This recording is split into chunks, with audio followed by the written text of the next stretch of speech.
Hello students, again one of the videos on differentiation.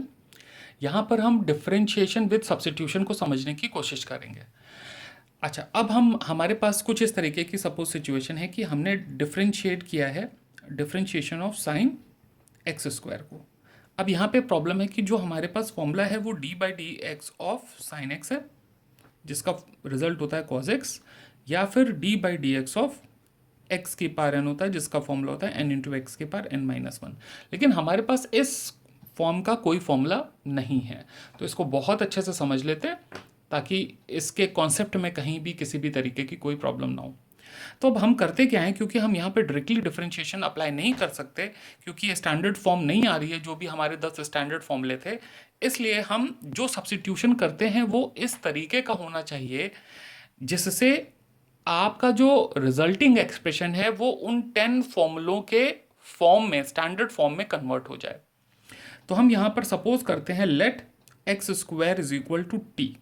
हमने x square को t suppose कर लिया, जिससे क्या होगा, sine x square sine t बन जाएगा, और साइन टी एक स्टैंडर्ड फॉर्म है जिसका हम फॉर्मूला जानते हैं. ठीक है, ओके. अब ये समझने वाली बात है, ये मैं बहुत डिटेल में समझा रहा हूँ, इसलिए आप इसे अभी इस कॉन्सेप्ट को इसी वीडियो में अच्छे से समझ लें. तो ये हो जाएगा D by d x of sine T.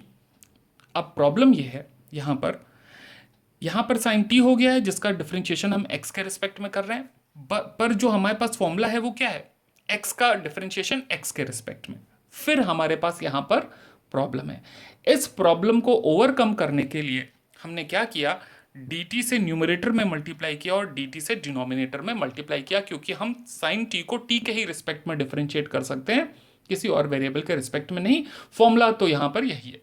ठीक है, अब हम क्या करेंगे, d बाय इस वाले t को, dt को हम इस तरफ ले आएंगे और dx को हम इधर शिफ्ट कर देंगे. So this will become dt sine t dot dt by dx. इस तरीके का आपका एक्सप्रेशन बन जाएगा. अब यहाँ तो प्रॉब्लम कुछ सॉल्व होती दिख रही है, क्योंकि यहाँ पर d by D T of sine T हो गया है, तो ये बिल्कुल उसी तरीके से काम करेगा जैसे d by d x of sine x का फॉर्म क्या होता है, कॉस एक्स होता है. तो यहाँ पर भी d by D T of sine T का रिजल्ट क्या हो जाएगा, कॉस टी हो जाएगा. ओके, अब यहाँ पर आगे की सिचुएशन को हम कैसे हैंडल करते हैं, d by D T of sine T dot d by d x of t क्या था हमारा, जो हमने सपोज किया था एक्स स्क्वायर. तो अल्टीमेटली देखिए क्या हुआ, अल्टीमेटली ये बात आपको समझनी बहुत ज़रूरी है कि जब जिस भी एक्सप्रेशन को आप यहाँ पे सपोज कर रहे हैं, एक्स स्क्वायर को आपने एक्स स्क्वायर को यहाँ पे सपोज किया, उस एक्स स्क्वायर को आपने टी सपोज किया, तो लास्टली क्या हो गया, D by D T of sine t एक स्टैंडर्ड एक्सप्रेशन में कन्वर्ट हो गया, dot D by d x of आपने जिस एक्सप्रेशन को सपोज किया था उसका डिफरेंशिएशन हो गया. इसी को हम लोग चेन रूल भी बोलते हैं, अल्टीमेटली जो इस फॉर्म में कन्वर्ट हो जाता है. तो अब इसका डिफरेंशिएशन क्या हो गया, साइन टी का डिफरेंशिएशन क्या होता है, कॉस टी होता है टी के रिस्पेक्ट में, and t by d x of x square, you people very well know this is 2x.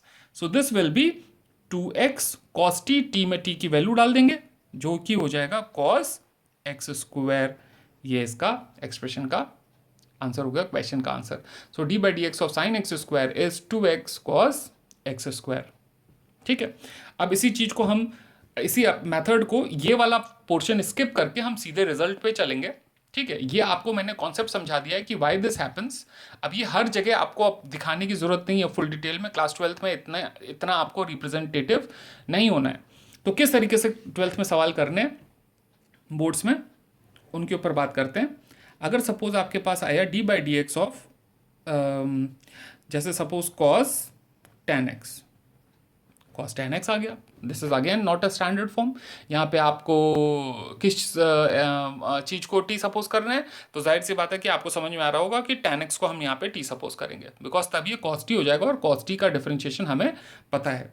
ठीक है, तो अगर हम यहाँ पर tan t को डिफरेंशिएट, tan x को t सपोज करते हैं, तो हम आगे क्या करेंगे, d by D T of cos T dot D by d x of जिसको सपोज किया था उसका डिफरेंशिएशन, मतलब tan x. ठीक है, ये बिल्कुल उसी के सिनोनिमस हो गया जैसे यहाँ पे हम लोगों ने यहाँ पे इस फॉर्म में समझा था कि D by D T of cos T, D by D T of sine T यहाँ पे हो गया था, फिर D by d x of जो आपने एक्सप्रेशन सपोज किया था एक्स स्क्वायर मतलब टी की वैल्यू, तो D by d x of ten x यहाँ पर भी टी की वैल्यू बिल्कुल डायरेक्टली लिख सकते हैं। ठीक है, सब ऑटोमेटिकली अंडरस्टूड है। कॉस टी का डिफरेंशिएशन क्या हो गया, माइनस साइन टी की वैल्यू डाल देते हैं जो कि हो जाएगी टेन एक्स, और फिर टेन एक्स का डिफरेंशिएशन क्या हो गया, सेक स्क्वायर एक्स हो गया इसका डिफरेंशिएशन, सिर्फ 2 लाइन का है। इससे भी बेहतर हम लोग किस तरीके से काम कर सकते हैं वो हम देखते हैं, थोड़ा सा इससे बेटर रिजल्ट जो आप डायरेक्टली अप्लाई कर पाए। ठीक है, इसी को समझते हुए आगे हम बात करते हैं, एक और क्वेश्चन लेते हैं, d by d x of a x plus b की पावर एन, सपोज ये क्वेश्चन है। अब ये किस फॉर्म का है, ये वेरिएबल पावर कांस्टेंट है, तो वेरिएबल पावर कांस्टेंट पे हमारे पास सिर्फ यही फॉर्मूला है जो वेरिएबल की पावर कांस्टेंट का फॉर्मूला है, तो जाहिर सी बात है कि जो भी नीचे पूरा पार्ट है उसको आपको टी सपोज करना है, तो ये टी की पावर एन हो जाएगा जिसका हम फॉर्मूला ये लगाएंगे एक्स की पावर एन वाला। ठीक है, तो यहाँ पर जाहिर सी बात है कि टी की पावर एन हो जाएगा। तो बेटा अब मैं कुछ लिख नहीं रहा हूँ, मतलब मैं ये मेंशन नहीं कर रहा हूँ कि हमने किसको टी सपोज किया, क्या सपोज किया। आपको पता है कि आपको ए एक्स प्लस बी को टी सपोज करना है, तो क्या हो जाएगा, टी की पावर एन हो जाएगा।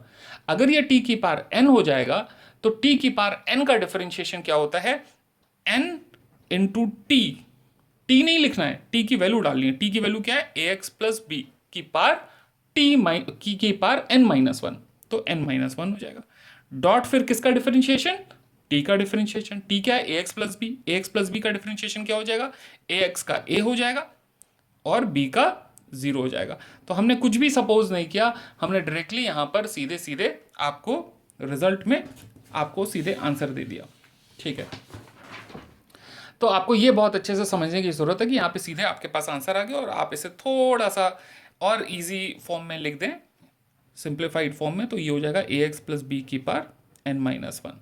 ठीक है, आपको कोई भी चीज़ सपोज करने की ज़रूरत नहीं है, बट पहले मैं यही एडवाइस करूंगा कि पहले आप टी के टर्म्स में चीज़ों क्वेश्चंस को सपोज करें और फिर उन्हें करें, और फिर लास्टली फिर इस तरीके के फॉर्मेट के ऊपर आ पाएँ जो हम डायरेक्टली करते हैं। इसी फॉर्मेट को हम कुछ और क्वेश्चंस के साथ समझने की कोशिश करते हैं।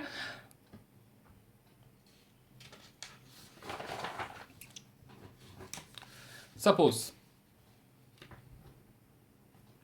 D by d x of sine log x, sign log x, तो क्या हो जाएगा, साइन टी हो जाएगा, बिकॉज लॉग एक्स को टी सपोज करना है। तो अब आप दिखा नहीं रहे हैं कि आपने लॉग एक्स को टी सपोज करना है, आपने ये रिप्रेजेंट नहीं किया, बस आपको ये मन में रखना है कि लॉग एक्स हमारा क्या है, टी है। तो अगर ये साइन टी हो गया तो साइन टी का डिफरेंशिएशन क्या हो गया, कॉस टी।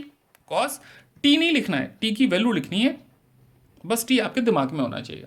तो साइन टी का डिफरेंशिएशन कॉस टी, लेकिन जब हम सब्स्टिट्यूशन करते हैं तो फिर किसका डिफरेंशिएशन होता है, जैसे सपोज किया होता है, टी का डिफरेंशिएशन मतलब log x का डिफरेंशिएशन। log x का डिफरेंशिएशन क्या हो गया, 1/x, तो 1/x हो गया, ये फाइनल आंसर हो गया। ठीक है, क्वेश्चन नंबर 2 देखते हैं, फिर से समझने की कोशिश करते हैं, नहीं समझ में आया तो d by d x of e की पावर साइन एक्स, सपोज इस तरीके का कोई क्वेश्चन हो गया। अब हमारे पास e की पावर x का फॉर्मूला तो है, लेकिन e की पावर साइन एक्स का फॉर्मूला नहीं है, तो हमें किसको सपोज करना पड़ेगा, साइन एक्स को टी सपोज करना पड़ेगा, ताकि एक्सप्रेशन क्या बन जाए, ई की पावर टी बन जाए, जो कि एक स्टैंडर्ड एक्सप्रेशन है। बच्चों याद रखो कि जो भी सब्स्टिट्यूशन होगा वो ऐसा होगा कि आपका रिजल्टिंग जो फंक्शन है वो एक स्टैंडर्ड फंक्शन होना चाहिए। मेरा स्टैंडर्ड फंक्शन से तात्पर्य यह है कि जो आपको को बेसिक 10 फॉर्मूले सिखाए गए हैं डिफरेंशिएशन के, उनमें से कोई एक होना चाहिए, एक्स की पावर एन, ए की पावर एक्स, ई की power x, log x and sine cos tan cot sec cosec. ठीक है, तो यहां पर क्या हो गया, ये e की पावर टी हो गया, और e की पावर टी का डिफरेंशिएशन e की पावर टी होता है, डॉट टी क्या था हमारा, साइन एक्स, टी का डिफरेंशिएशन साइन एक्स का डिफरेंशिएशन कॉस एक्स। डन है, ठीक है, फिर से देखते हैं कुछ और सवाल, जैसे d by d x of a x square plus b x plus c की पावर एन, ये इस तरीके का सवाल आ गया। अब यहाँ पे आप टी किसको सपोज करेंगे बेटा, बहुत अच्छे से ध्यान रखना है कि वेरिएबल है आपका नीचे और ऊपर जो आपकी एक्सपोनेंट है वो कांस्टेंट है, तो आपके पास इस तरीके का एक्सप्रेशन सिर्फ यही है। आप अच्छे से समझ लीजिए, मैं यहाँ पे फिर से आपको बता रहा हूँ, d by d x of x की पावर एन, ये हो गया variable power constant, d by d x of a की पावर एक्स, ये हो गया कांस्टेंट की power variable, and d by d x of a की पावर ए, ये हो गया कांस्टेंट की पावर कांस्टेंट। जाहिर सी बात है इसमें सब कुछ कांस्टेंट है, तो फाइनल रिजल्ट क्या होगा, जीरो होगा। और एक एक्सप्रेशन आता है आपके पास d by d x of variable power variable, means x की पावर एक्स, जिसको हम आगे डिटेल में सॉल्व करेंगे, जो लॉगरिथमिक डिफरेंशिएशन के पार्ट में आएगा।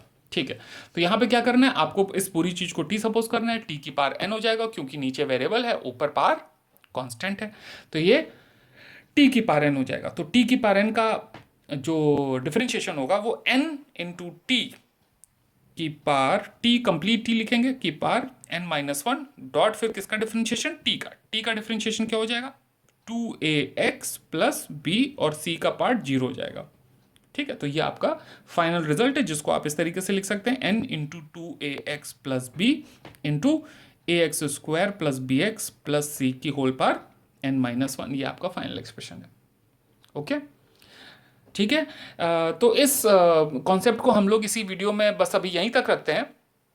नेक्स्ट वीडियो में हम डबल ट्रिपल सब्स्टिट्यूशन के ऊपर भी बात करेंगे और चीज़ों को और आगे ले जाएंगे। Thank you so much.